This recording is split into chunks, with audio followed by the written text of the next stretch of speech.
ఏం పేరు సార్? మీరేం పేరు, ఏం చేస్తుంటారు? సార్ నా పేరు వానపల్లి ఈశ్వరరావు అండి. వానపల్లి ఈశ్వరరావు. ఏం చేస్తుంటారు మీరు? నేను జిల్లా వాణిజ్య విభాగం అధ్యక్షుడిని, అలాగే విశాఖపట్నం జిల్లా పద్మశాలి సంఘం అధ్యక్షుడిని. అవునా? అయితే ఏం చేస్తారు సార్? పద్మశాలి 11 వేలు గెలిపించబోతున్నారు. నార్త్లో కేకే రాజు గారిన, గతంలో పనిచేసిన విష్ణుకుమార్ రాజు గారిని ఏం చెప్తారు? కేకే రాజు గారిని గెలిపించాలండి. లాస్ట్ టైం కూడా పోటీ చేసి అతి తక్కువ మెజార్టీతో ఆయన అనివార్య కారణాలు ఓడిపోయారు.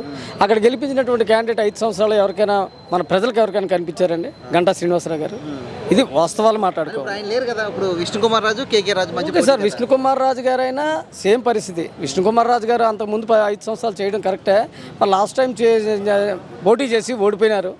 ఈసారి తప్పకుండా ఆ సానుభూతిగా అయితే కనుక ఈ 5 సంవత్సరాలు 2019 తర్వాత జరిగినటువంటి అభివృద్ధి కార్యక్రమాలను అనుసరించి కూడా కేకే రాజు గారిని గెలిపించడానికి ప్రజలందరూ మక్కువతో ఉన్నారు. అలాగే మా పద్మశాలీలను కూడా ఈరోజు ఆంధ్రప్రదేశ్లో వైఎస్ జగన్మోహన్ రెడ్డి గారి ప్రభుత్వం వచ్చిన తర్వాత మా పద్మశాలీలకి చాలా మేలు జరిగిందండి.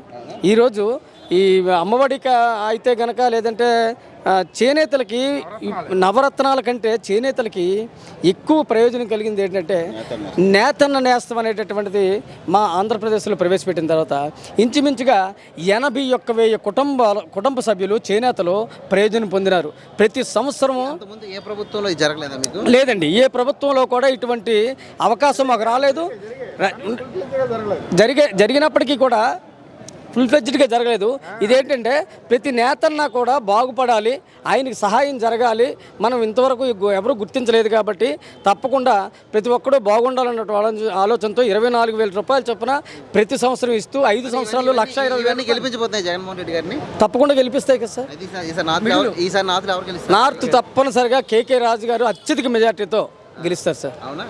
మీ కమ్యూనిటీ పద్మశాలి అందరూ సపోర్ట్ చేయబోతున్నారా? తప్పకుండా సపోర్ట్ చేస్తాం సార్. అవునా?